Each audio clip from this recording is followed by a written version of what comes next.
This podcast is brought to you by Progressive Insurance. You choose to hit play on this podcast today. Smart choice. Make another smart choice with Auto Quote Explorer to compare rates from multiple car insurance companies all at once. Try it at Progressive.com. Progressive Casualty Insurance Company and Affiliates. Not available in all states or situations. Prices vary based on how you buy.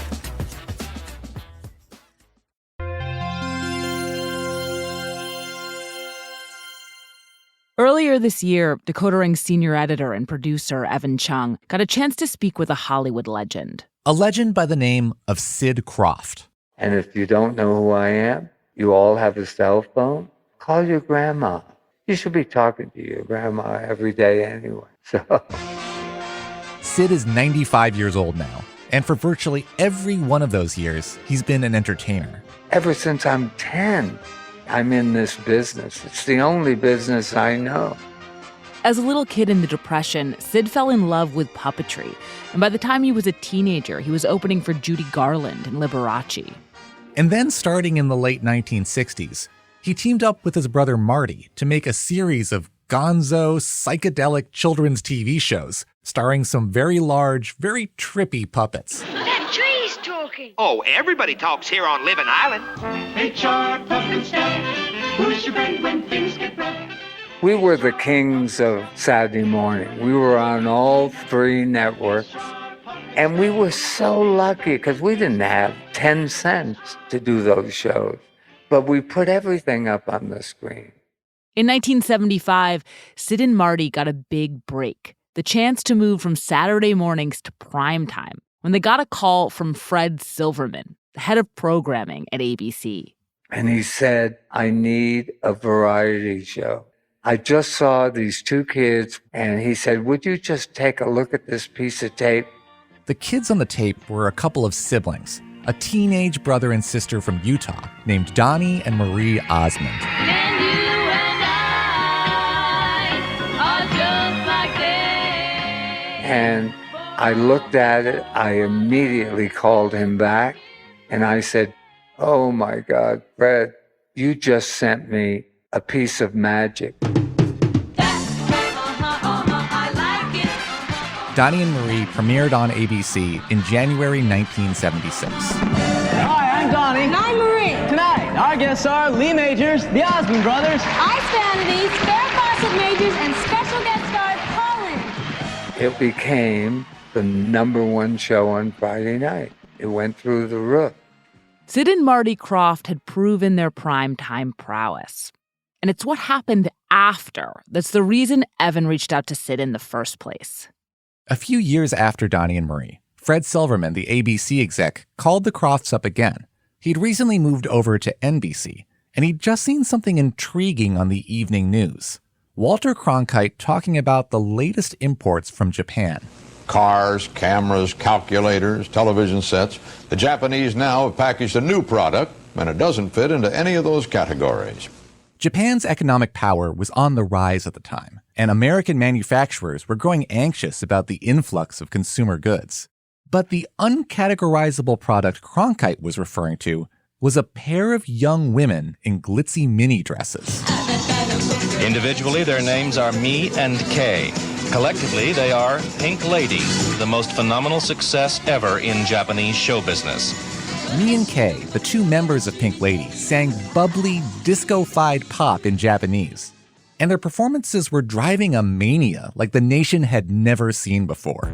There are two ladies who have turned their entire country of Japan into a screaming basket case. Pink Lady has sold 17 million records. Fans range from the barely walking up through the bubblegum crowd. Nearly 300 Pink Lady products are available here, including everything from toy makeup kits to Pink Lady hot dogs. There's a Pink Lady TV commercial at almost any time of day or night. This one for an air conditioner. That one for an automatic cockroach and bug eliminator.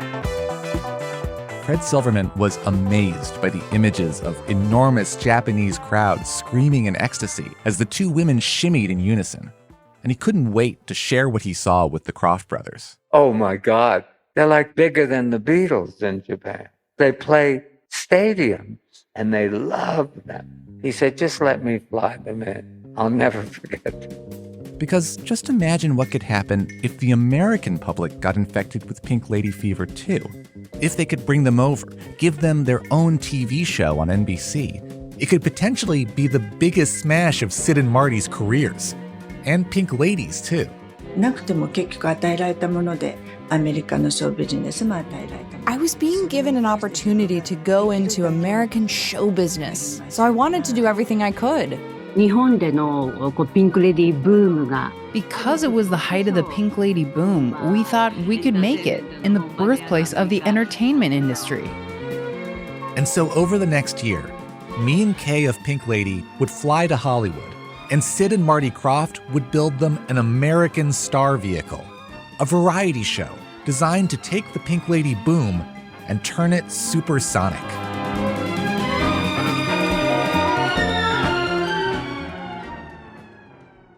But that isn't quite what happened.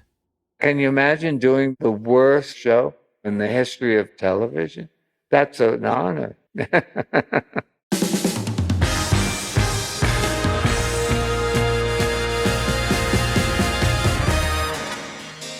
This is Decoder Ring. I'm Willa Paskin. And I'm Evan Chung. In 1980, a TV show debuted called Pink Lady and Jeff. It had the potential to bring something sensational to American airwaves. Instead, it became a punchline, a ratings disaster that left audiences completely bewildered.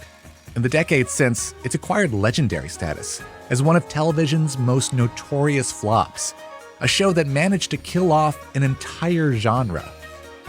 Or at least, that's how it's been seen in America. But for the two women of Pink Lady, the show was something else. And with their help, we're going to put this so-called megaflop in the spotlight to find out what this 45-year-old show has to tell us about the demands of fame, pop cultural chauvinism, and the limits of the American star machine.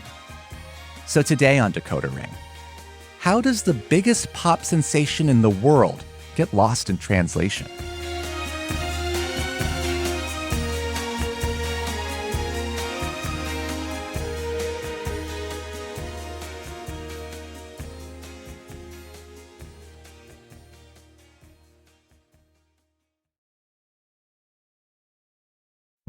As the weather turns cooler, it's nice to look forward to holiday parties and curling up when it's cold outside and reaching for your favorite cozy sweater from Quince.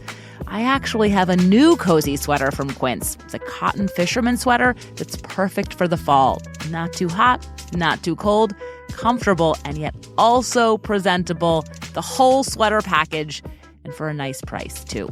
Quince is also known for their Mongolian cashmere sweaters from just $50. And it's not just that. All Quince items are priced 50 to 80% less than similar brands. That includes beautiful leather jackets, cotton cardigans, soft denim, and so much more. Get cozy in Quince's high-quality wardrobe essentials. Go to quince.com/decoder for free shipping on your order and 365-day returns.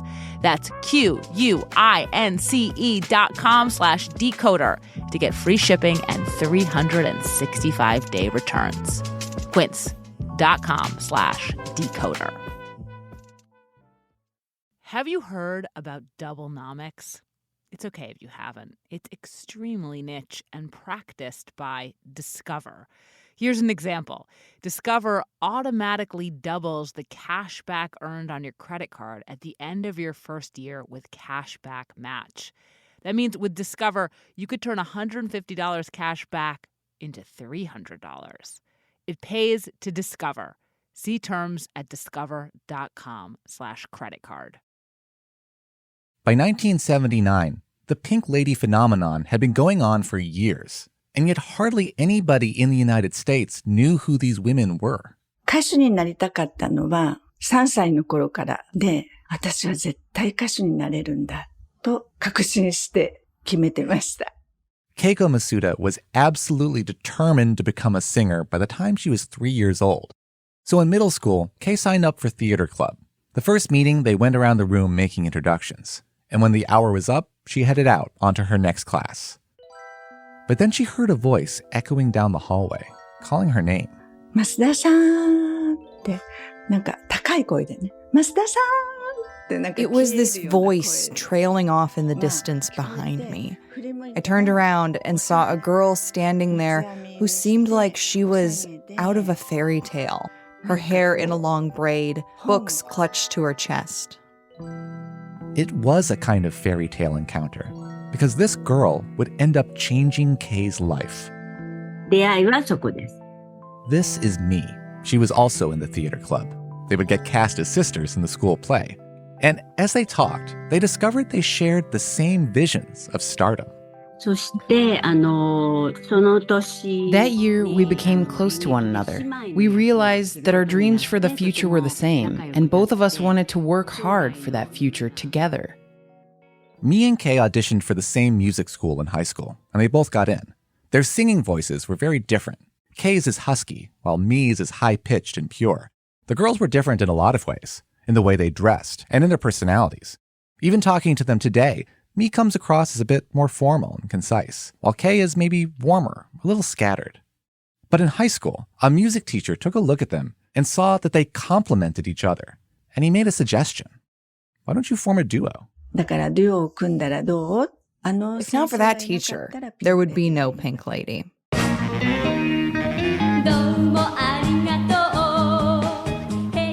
In March 1976, after a couple of years performing together, Me and Kay got a huge opportunity. A chance to sing on national TV, on a talent show called A Star Is Born. They named themselves Cookie.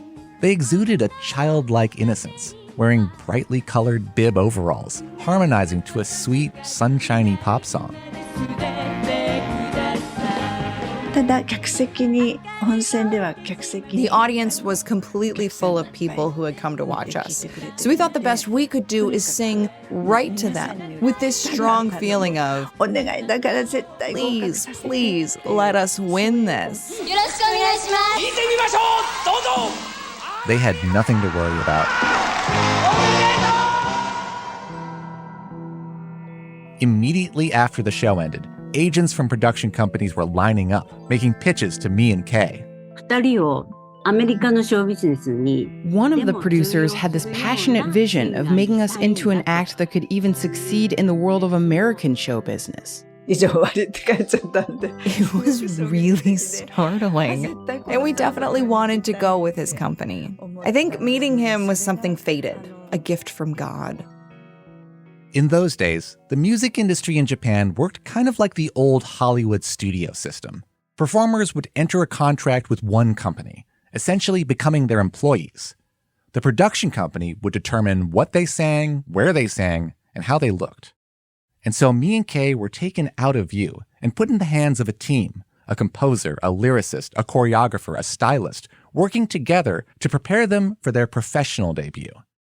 And when they finally reemerged 6 months later in another televised performance, they'd taken on a new name, Pink Lady. And they were virtually unrecognizable.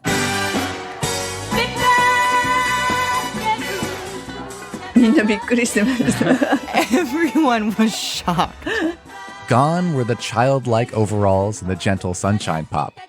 Now they were wearing miniskirts, doing a highly choreographed routine to up-tempo disco.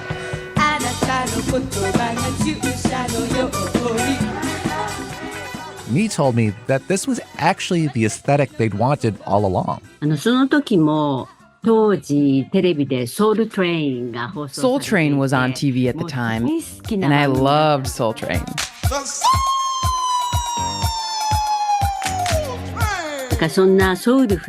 So we wanted to perform with that sort of soulful style that we saw on the show, like the artists who wore short shorts and boots with a lot of choreography. That was the vision we had, to become disco queens.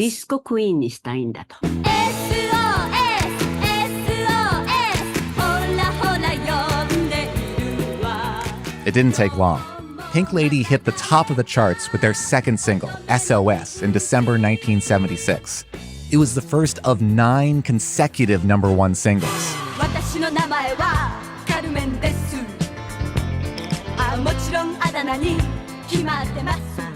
Their songs were catchy, charming, often a little goofy, and ahead of the disco curve in Japan.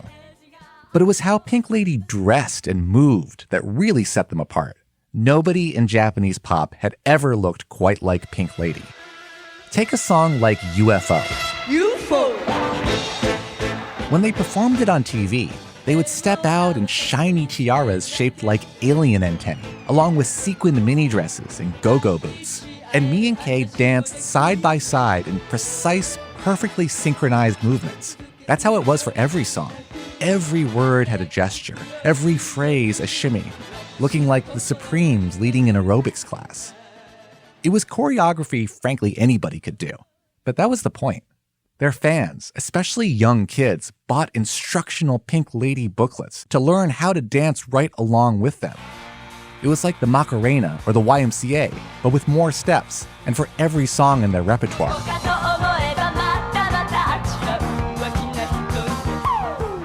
There was no lack of opportunity to see them dance and sing, because 1970s Japan was a nation obsessed with TV. It was probably the era where TV was the most integrated into society. Every household had a TV now, and we were making fun music that everyone could watch and enjoy, from kids to their grandparents. So I think it was arriving at that moment that helped turn us into a phenomenon. Pink Lady's management company kept them on a grueling minute-by-minute schedule, shuffling from TV studio to TV studio. And it wasn't just for televised performances. Me and Kay got contracted out for an absurd number of commercials, too.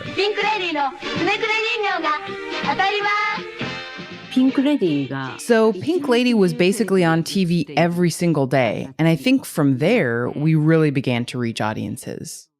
According to a magazine survey, the typical Japanese person came across an image of Pink Lady an average of 3 to 4 times a day. There were 3 Pink Lady movies, and even a 36-episode anime biopic. Me and Kay didn't see any of the money from the merchandising and commercials. That all went to their management company. For the first year, all they were paid was a $250 a month stipend. That salary did at least get bumped up as Pink Lady became, by far, Japan's best-selling artist of 1977 and 1978. At some points, they had the top 3 songs simultaneously. And then there were the concerts. At Korakuen Stadium in July 1978, Pink Lady played to an audience of more than 100,000 people, all chanting their name. Kei-chan, Mi-chan, Pink Lady.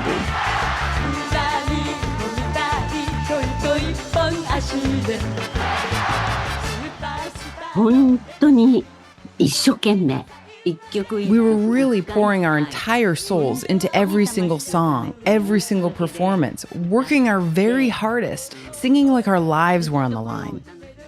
In that crowd of 100,000 in Tokyo was an American radio impresario.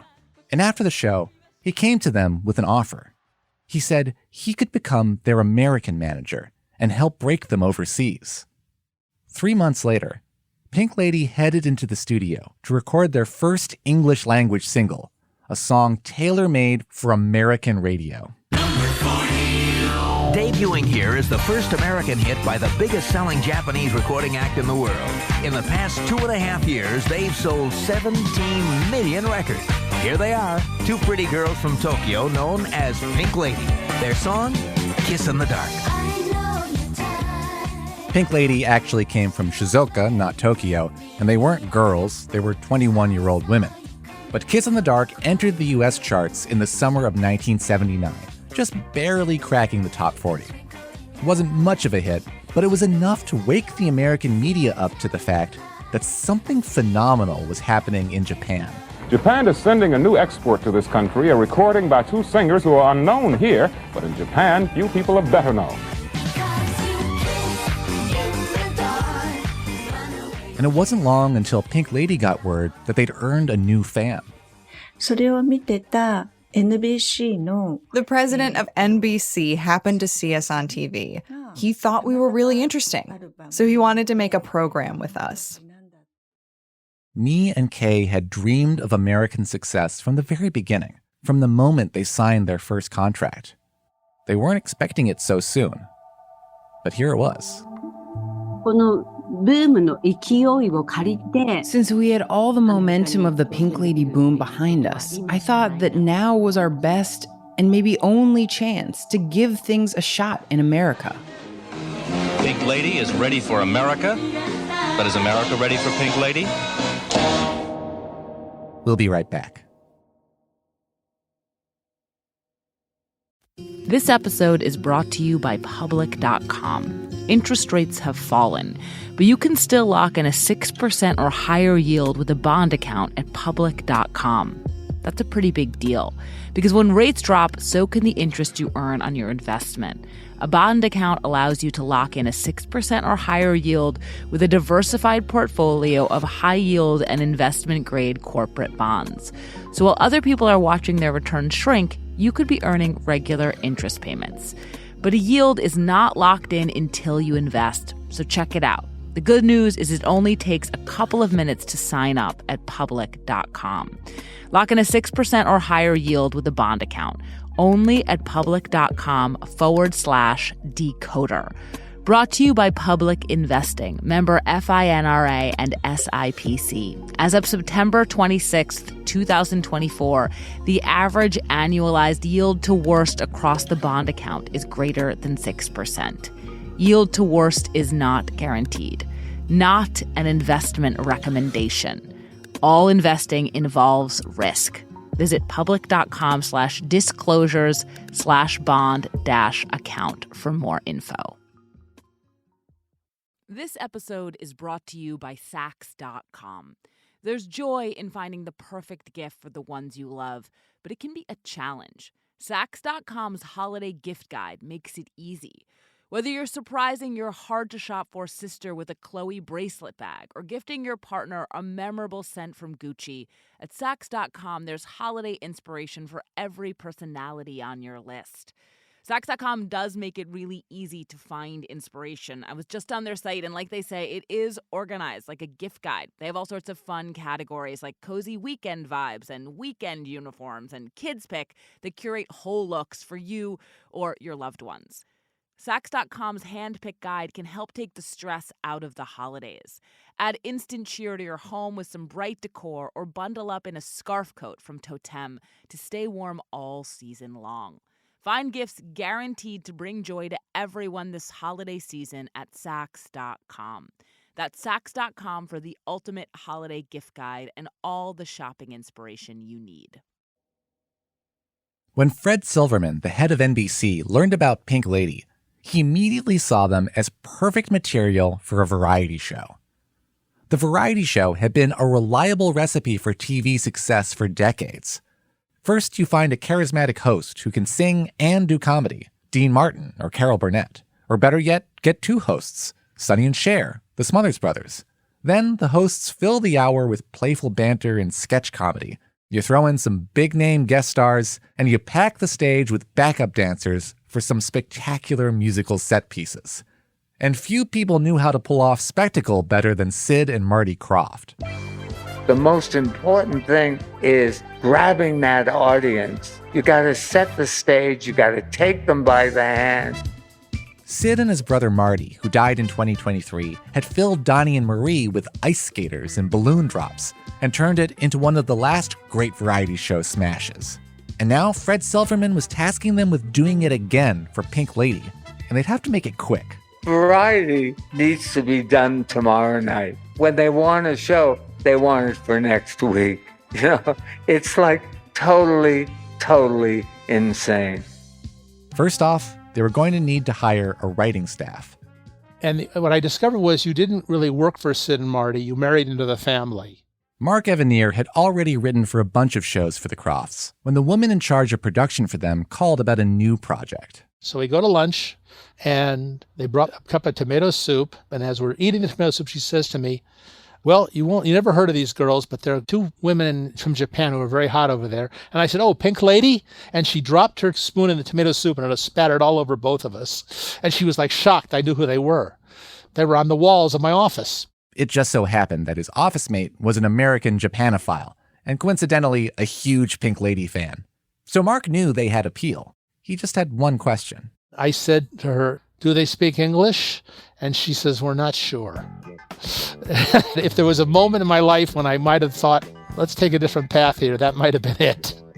Fred Silverman had told Sid and Marty not to worry. Pink Lady's managers had assured him, yes, they spoke English fine. So they didn't see the need to even hire someone who spoke Japanese to be on set. Still, the network figured it would be smart to pair Pink Lady on screen with a more familiar-feeling presence, an American co-host they could play off of.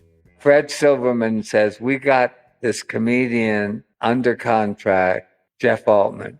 Well, I am Jeff Altman, master of my universe, and also I do some work at a gas station downtown. Jeff is joking, which is what he does for a living. Though in 1979, he'd only been working the LA comedy club circuit for a few years. Oh, where are you guys from? Oh, that's great. His stand-up set always began the same way. I mean, I came out on stage and would say, gee, any of you folks here been at a Hollywood party recently and wanted to try this silly little party gag? And bang, I would smash my head on a bar stool and down I would go. Hungry for laughs, you bet, folks. Jeff's routine also included a lot of impressions. Johnny Carson, Raymond Burr, Richard Nixon. Good evening, my fellow Americans. He was starting to get steady work on TV. Talk show appearances, a guest role on The Dukes of Hazzard, lots of commercials. You want a real good hamburger? And eventually, a network holding deal. I was just on a list with, I guess, other guys to do something for NBC. And the next thing I know, they said, well, let's hook this boy up with 2 Japanese girls for no damn reason. Yeah, I guess my name was first on the list, being Altman. Actually, NBC was impressed with Jeff when he replaced a cast member last minute on another variety special. So the network showed him footage of Pink Lady performing in front of enormous arena crowds in Japan and said, these are your new co-stars. I watched them do that and I said, these girls are tremendous. If they could open these girls up to the Western world, holy God, this show will be the most highly rated variety show in television history. Did you have a sense that this could be it? Like this could be your big break? Oh, absolutely. I was going to be on for an hour on primetime television. And you thought to yourself, wow, this is going to be a different life. Now that the hosts were set and the show had become Pink Lady and Jeff, Mark Evanier and his writing staff had to get to work putting together the pilot. Though even at this point, nobody on the show had ever spoken with me or Kay. We had to write it without meeting them because they were so hot in Japan that they were booked constantly. And then we had to negotiate how many days we'd have them. And they kept saying, can you do the show in 2 days? And we said, no. How about 2 weeks? And they clutched their hearts and go, oh no, God, we can't cancel all their concerts for 2 weeks. And I kept saying, if you can't get them here for 4 or 5 days to shoot a pilot, how are you going to get them here to do a series if this thing gets picked up? Eventually, the Krofts reached an agreement for Pink Lady to spend a little less than a week to rehearse and shoot the pilot. The writers would just have to have the script ready to go as soon as they arrived. The brief was pretty straightforward. A traditional variety show, with me and Kay and Jeff doing comic monologues and sketches, song and dance numbers sprinkled throughout, and weekly guest stars. But without having met Pink Lady, Mark had no hints as to how to write for them. We kept saying to our managers, what can they do? And they go, oh, they can do anything. Whatever you write, they'll be able to do. And I said, now, wait a minute. If we write open heart surgery, they can't do that. No, they could learn that. They're fine. So we wrote a script and we just made up a relationship because we had to. At some point, I am at my house and the script is delivered. Then there it is. We're off. The day Pink Lady finally landed in LA, they were taken straight from the airport to Sid and Marty's offices, where everybody was waiting. And these 2 gorgeous girls come in, and I'm talking to them, and Marty's talking to them. They talked to us for about 10 minutes. I was trying to listen with all my might, all lasered in. And they're bowing and bowing and bowing. And then I remember Marty finally said, do you understand a word that Sid or I? Did you understand? And they shook their head, no. No. They don't understand anything. I couldn't speak English at all. In Japan, I had an English teacher who would come around with me. She'd try to teach me while we were driving in the car, I was so busy with work, I'd end up falling asleep in the middle of a lesson. They were very talented girls, no question about that. It's just that they couldn't speak English.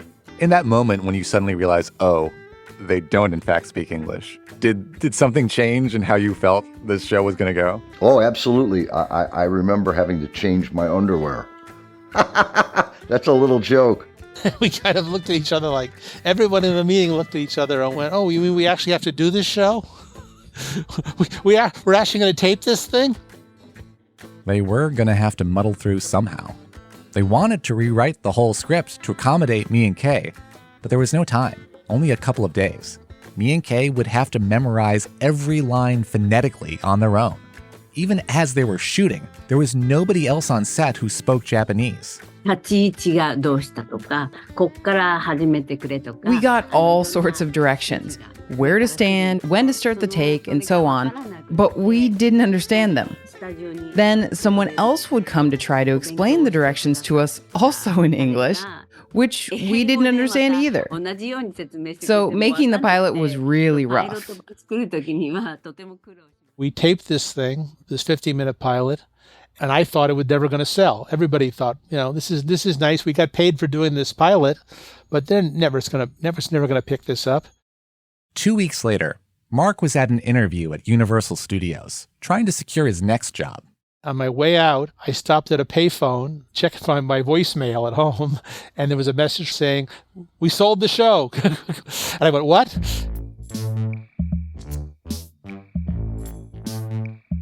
It's possible Fred Silverman picked up the show because the pilot wasn't nearly as rough as Mark thought it was. But the other explanation is that NBC was in deep trouble. It was dead last in the ratings and coming close to bankruptcy. To save the network, Silverman had gone on a programming spree, commissioning nearly 60 pilots at once, aggressively tossing out the old nightly lineups to make room for dozens of new high-concept shows, in the hope that at least one of these big swings would pay off. Pink Lady at least were proven moneymakers in Japan. So NBC put in an order for 6 episodes. They're odder than the Odd Couple, sunnier than Sonny and Cher. It's me and Key. It's Kay. And Jeff. Pink Lady, a new series coming soon on NBC. You bet. The show was set to debut in March 1980. Me and Kay would be coming over to America for an extended period this time. The pilot they'd already taped was just a demo. It would never air. For Sid Krofft, that meant an opportunity to start from scratch, to solve the absurd predicament of having hosts who couldn't speak the language the show had to be in. It's just, what am I going to do with them? And then he got an idea. Why not lean into the absurdity? I want to do a show that the next day at the water cooler, everybody says, "Holy shit, did you see that? What was that?" Just making it a show that people would watch because it was so bizarre. I just want to do something weird. But Fred Silverman at NBC did not want weird. He said, "No." And so I said, "Fred, what is it that you want?" He said, "I want Donnie Marie." I said, "I can't give you that." We kept hearing the phrase traditional variety shows. This has got to be a traditional variety show. And I kept saying, we don't have traditional variety show stars. But they figured they did at least have 3 stars. Me and Kay couldn't speak English, but they could sing and dance. Jeff couldn't sing or dance, but he could do comedy. So between the 3 of them, we kind of had, an amalgam variety show star. So nobody was feeling despondent once they got going. Yeah, it was an odd premise. But in the TV business, having an odd premise wasn't an automatic death sentence. Mark remembers a time when everybody was chattering about CBS having the dumbest idea ever, a sitcom version of the Korean War satire MASH. And it turned out to be one of the most successful TV shows ever done. So you go, let's see where this goes. It might catch on. I had the best set designer and costumes. It was a good cast, crew, and I walk into the studio and away we go. While the Americans were revved up, scrambling to figure out how to make it work. From talking to me, I don't get the sense that Pink Lady was feeling much pressure about the show doing well. Since we debuted, we'd just been trying our best at everything. I didn't really think much about success. We were rising so high, and we just wanted to keep taking on new challenges, one after the next. Going to America was just one of those challenges. So I don't think I was particularly nervous. Spending weeks learning and rehearsing each episode was a ton of work, no doubt. But it didn't compare to the craziness they were used to in Japan, being the most famous people alive, making 16 appearances a day. Hollywood, in comparison, was a place they could relax. In Japan, everyone knew us everywhere, and I couldn't exactly go out freely. But in America, where people didn't know me yet, I could go anywhere, and it felt like I received my freedom. So, on the contrary, it was a really wonderful thing that we weren't so known in America. But on March 1st, 1980, millions of Americans were about to get a chance to learn who they were. Welcome to Pink Lady. Do you remember the night that the first episode went on air? I do. My part would be, come out at the beginning and do a monologue. This is amazing. I don't believe this. Here I am. I'm out here. Jeff opened things up with his usual barstool prop comedy. Get the show started and introduce the girls. So, ladies and gentlemen, please welcome me and Kay, the wonderful Pink Lady. And out they came, in slinky pink dresses, to do the first of several numbers, all of them in English.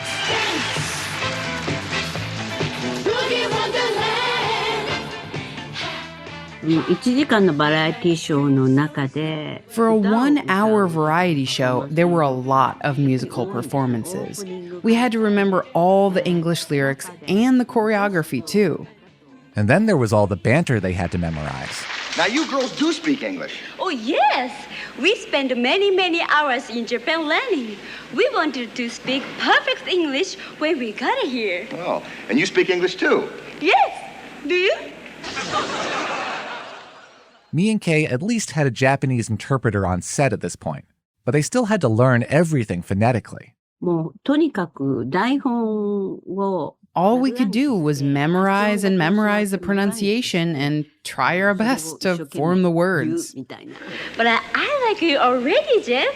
You are so handsome. Oh, you just get turned on by my sexy round eyes. Oh, brother. For the comedy sketches, the writers tried to come up with scenarios where me and Kay had to say as little English as possible. Like with Jeff playing a televangelist, healing me of boogie fever. She is influenced by the terrible disco demon. Yay! Can you hear me, mama? Say baby. Baby? Yes, you've said it. Say baby again. Baby! Yes. Episode 2 guest starred the legendary comic Sid Caesar as me and Kay's kimono-wearing dad getting them ready for a date. You're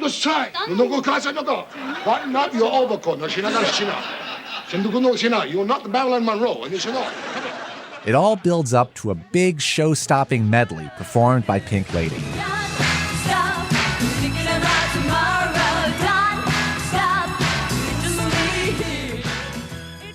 And every episode would end the same way, with me and Kay in bikinis, dragging Jeff in his tuxedo into a jacuzzi. We have Japanese custom.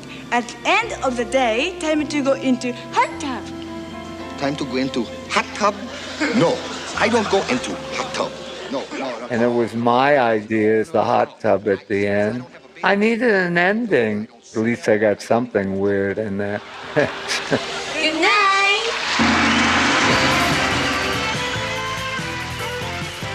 I remember watching the show and thinking to myself, man, this is pretty good.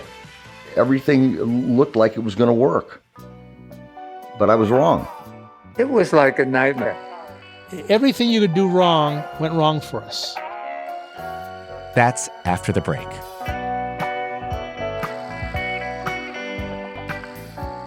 While we're waiting, a word from Alpo. Hi, this is Ed McMahon. Boy, Alpo's good for your dog, good for the whole family. Have you got it, Evan? Audible's Best of 2024 picks are here. Discover the year's top audiobooks, podcasts, and originals in all your favorite genres. From memoirs and sci-fi to mysteries and thrillers, from romance and well-being to fiction, Audible's carefully curated list in every category is the best way to hear 2024's Best of the Year in Audio Entertainment. Like the star-studded production of George Orwell's 1984, which both honors and reinvigorates the terrifying classic. It's one of the best original dramatizations out there. A romance that hits the spot, like Emily Henry's Funny Story, or heartfelt memoirs like Supreme Court Justice Ketanji Brown Jackson's Lovely One. Listen to the year's best fiction, like The Women by Kristen Hanna and Percival Everett's brilliantly subversive James. Audible, there's more to imagine when you listen. Go to audible.com/decoder and discover all the year's best waiting for you.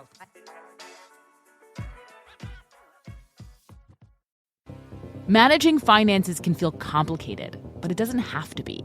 Rocket Money simplifies everything. Rocket Money is a personal finance app that helps find and cancel your unwanted subscriptions, monitors your spending, and helps lower your bills so you can grow your savings. See all of your subscriptions in one place. If there are any you don't want, Rocket Money can help you cancel them with a few taps. Get alerts if bills increase, if there's unusual spending, or if you're close to going over budget. Rocket Money will even try to negotiate lower bills for you. Rocket Money has over 5 million users and has saved a total of $500 million in canceled subscriptions, saving members up to $740 a year when using all of the app's premium features. Stop wasting money on things you don't use. Cancel your unwanted subscriptions by going to rocketmoney.com/decoder. That's rocketmoney.com/decoder. rocketmoney.com/decoder.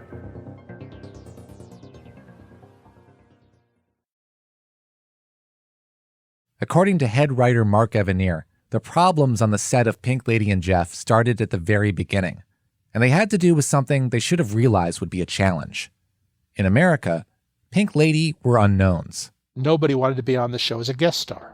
The client would come back and say, "Who the hell is Pink Lady?"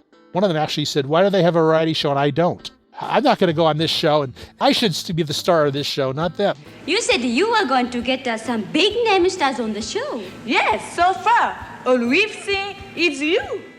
So we had to literally write the scripts without stars. They would come into us and say, "What's on show 3? We got to send the TV guide listing in." We didn't know. We would write something and hope we got...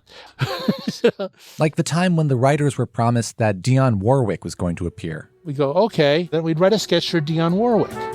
The moment I wake up, before I put on my makeup. 2 days later, they were told, bad news, Dionne dropped out. But hey, Buddy Ebsen from the Beverly Hillbillies was available. Could they just plug him into their script? What you cooking, Granny? That's my spring tonic. Got a dandy head on it this year. And we'd say, no, we can't switch the Dionne Warwick sketch to Buddy Ebsen. That was a literal example. We did everything backwards. When guests were finally booked, it was often at the very last minute. They'd basically have to walk right on stage and perform the material cold. That's if they were there at all. Many of the so-called musical guests were literally just music videos. Ultimately, Sid and Marty Krofft would have to open up their Rolodexes and call in favors to book some old showbiz legends a little past their heyday. I mean, gosh, we had Roy Orbison, we had Jerry Lewis. Working with Sid Caesar was one of the high points of my career. But the last-minute bookings made the writers' jobs very difficult. And it was even tougher for Pink Lady, struggling to keep up with the script. I'd stay up all night memorizing lines if I needed to. And when I did sleep, the words would enter into my dreams.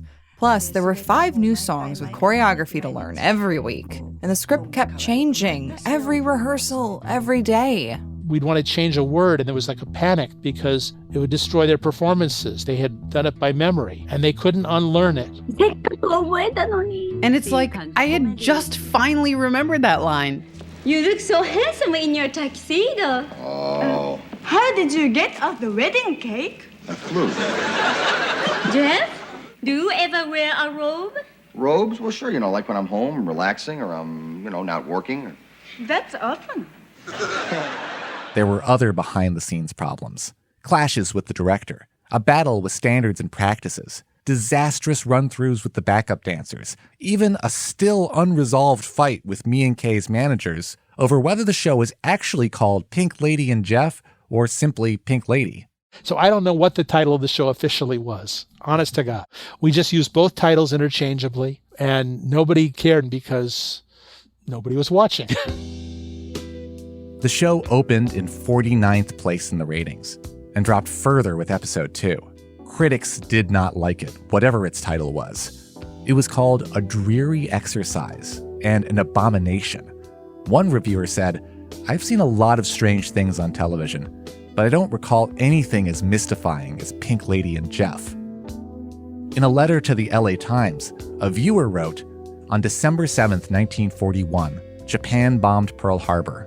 On August 6th, 1945, the United States bombed Hiroshima.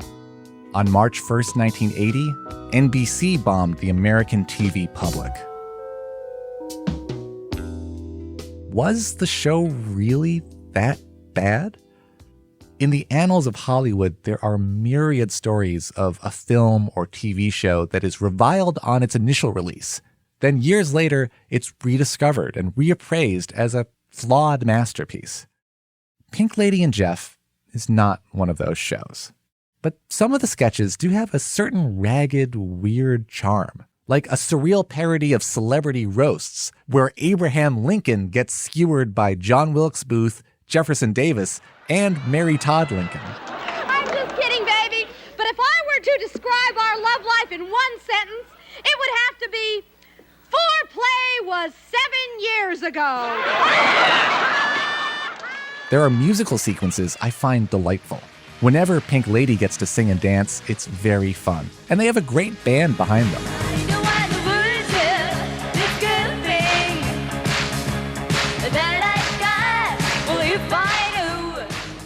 At the same time, there's also corny jokes that fall flat. Some real clunkers of scenes that come across as pretty half-baked. Here he is anyway. Welcome, Japan's own Shiki Nakamoto. Like a sketch where a stand-up comic on The Tonight Show speaks Japanese. Minasan konnichiwa. That's the entire joke, I guess. And there are other sketches where the jokes are more than just slapdash. Moments of Orientalist humor and leering exoticism. The cheesecake hot tub bikini scenes and the yellow face and fake Japanese.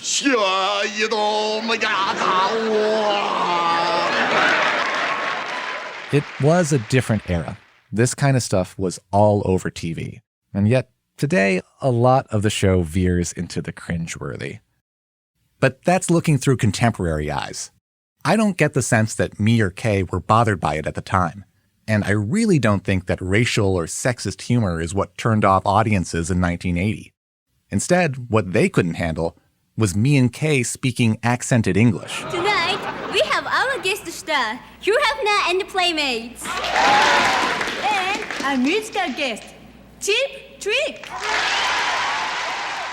You know, they were pretty, they danced well, and they were fun to look at. But, you know, when they're mispronouncing some of the words, you know, people at home are sitting there going, "Hey, Martha, could you go out and get me another beer? I can't understand these girls."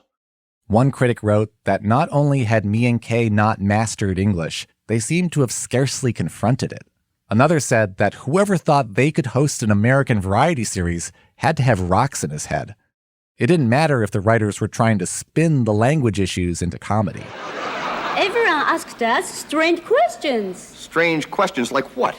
Like, what is your sign?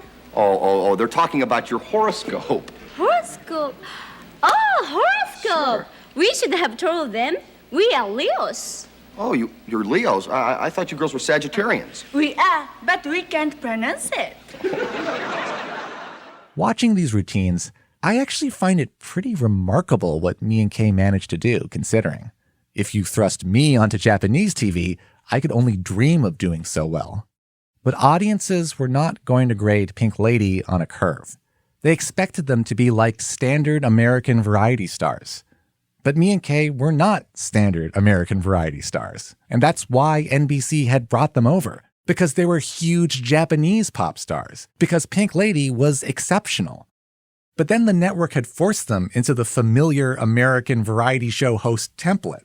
It was like NBC chickened out or completely missed the point of what had made Pink Lady stars to begin with.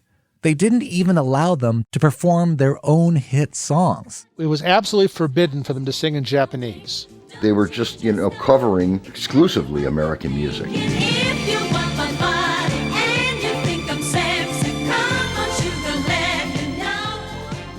If we could have just let them go up there and sing the songs they knew and do the choreography they knew, the kind of stuff that filled stadiums in Japan, it would have been a comfort level there. Under immense pressure from the producers and Jeff, the network eventually relented somewhat. Pink Lady got to perform a total of 2 Japanese songs in some later episodes, their highlights of the whole series. But it was too late. The viewing audience had already turned on them. I felt sorry for the Pink Lady. I felt sorry for B&K. They were being worked beyond their capabilities. We felt terrible putting them in this situation, but there seemed to be no way to course correct this mistake that had been made.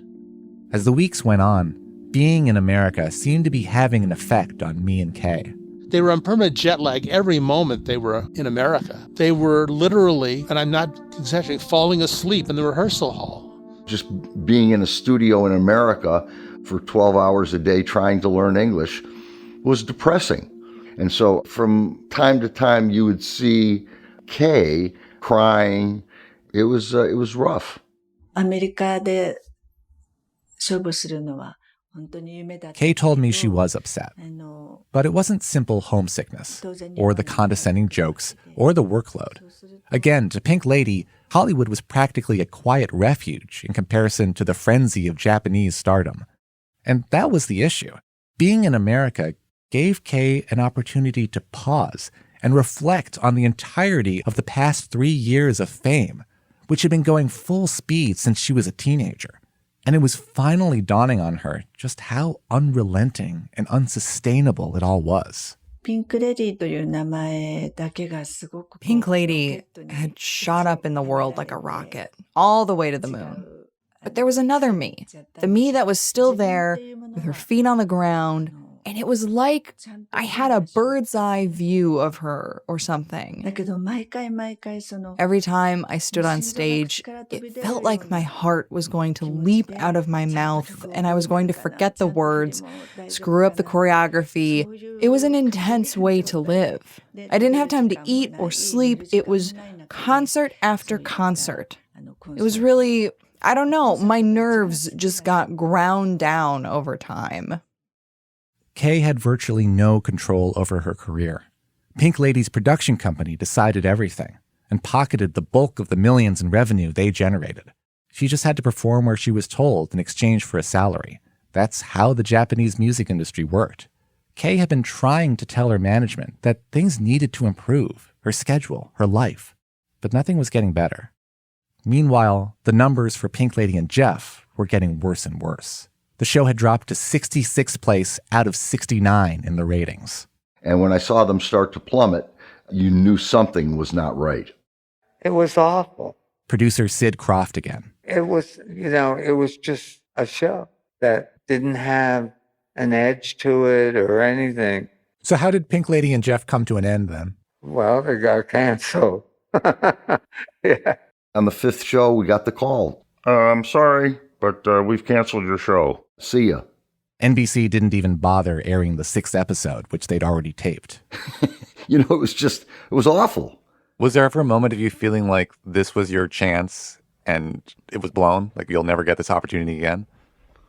Yes, I did. I thought to myself, here I am starring in an hour variety show on a network. I mean, surely fame is headed my way. Well, it wasn't on long enough for that to have happened. And, there were no offers coming in after that. Jeff never got the opportunity to host his own show again.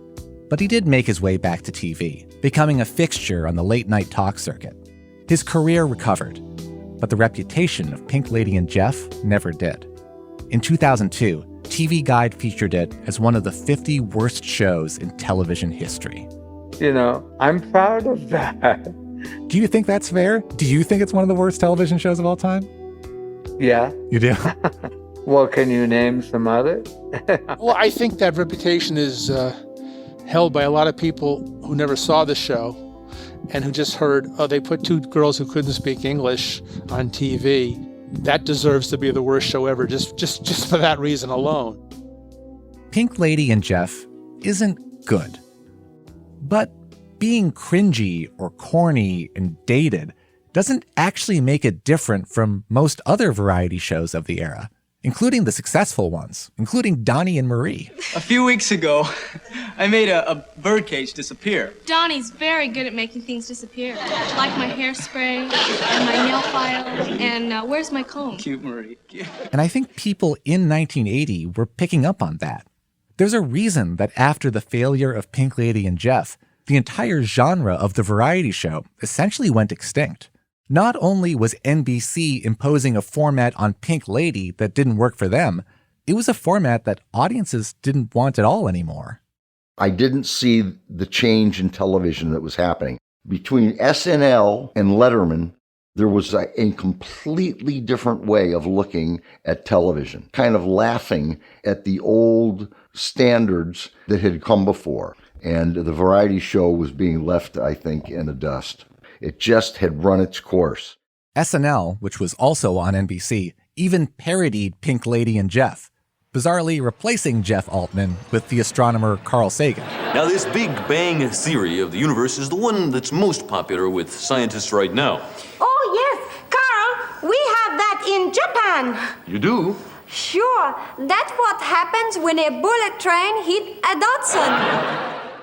Well, maybe SNL hasn't aged that well either. I asked me and Kay about what went wrong with Pink Lady and Jeff, and their answers really surprised me. Both of them seemed genuinely unaware that the show has a bad reputation at all. I don't really know the answer to that. I heard that the ratings were really good in America. So when you're saying that it didn't become a big hit, is that different from the TV ratings? Yeah, I hadn't heard anything about the reception being poor. I don't think the explanation for this is that they're naive or sheltered. I mean, if they'd had a flop in Japan, they would have known. It's that their American TV show was a curiosity for them, a one-time challenge they'd pulled off. And now they were as ready to move on from it as NBC. In fact, Me has a very different understanding of how the show came to an end. Well, we were the ones who canceled the show. We weren't told that the show was canceled. We decided against doing more episodes. So I think the show was a success. Me and Kay had always dreamed of making it in America. It did have significance to them. But the United States is not the center of the cultural universe.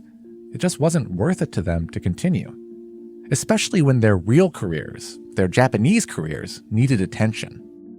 The truth is that the Pink Lady boom in Japan had already peaked before they even left for America. They'd never been critical darlings, but now their singles were charting lower and lower. They got caught in a scandal involving a declined invitation to an important televised event, and the media was turning against them as a result. All of this was on their minds when they were preoccupied on set. And when they returned to Japan, the decline accelerated.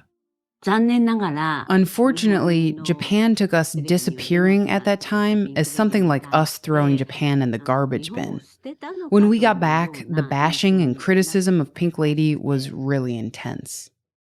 It all took its toll. 5 months after the Pink Lady and Jeff show ended, Me and Kay announced their breakup. They closed things out with one final concert in the rain in March 1981.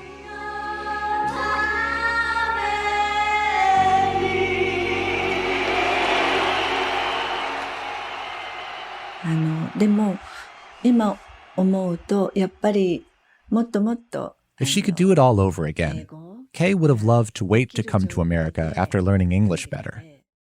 But she also loves the Japanese language, loves its beauty, and she sees no reason why music can't reach people even when they don't understand the words.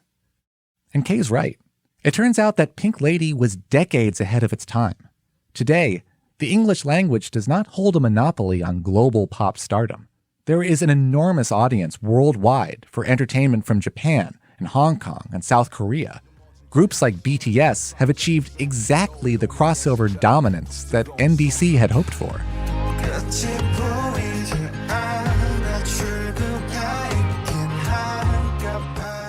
Mi and Kay continue to have solo careers in Japan, and they've reunited as Pink Lady several times over the past 4 decades, because audiences still want to see their synchronized dance moves, still want to hear their catchy confections, because it doesn't matter where you're listening from. A perfect pop song is still a perfect pop song. Beautiful.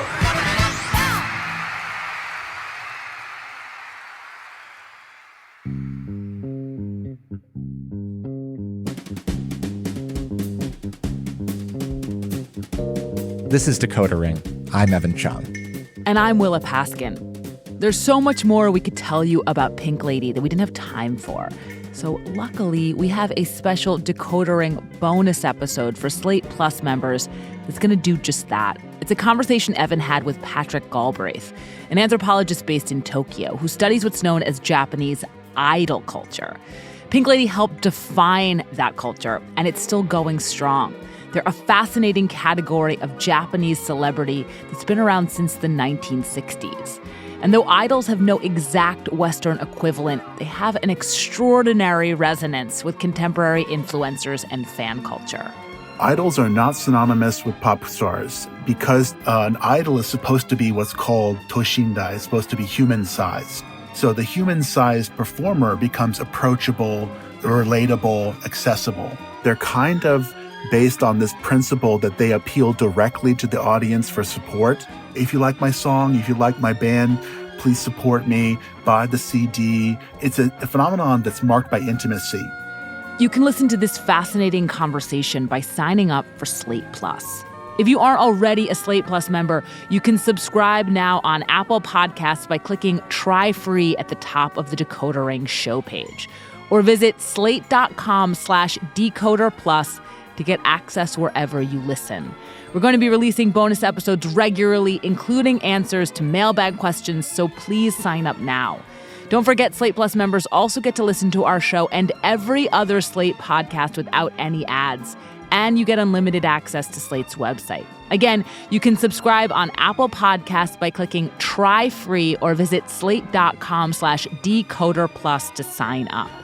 If you have any cultural mysteries you want us to decode, please email us at decodering@slate.com.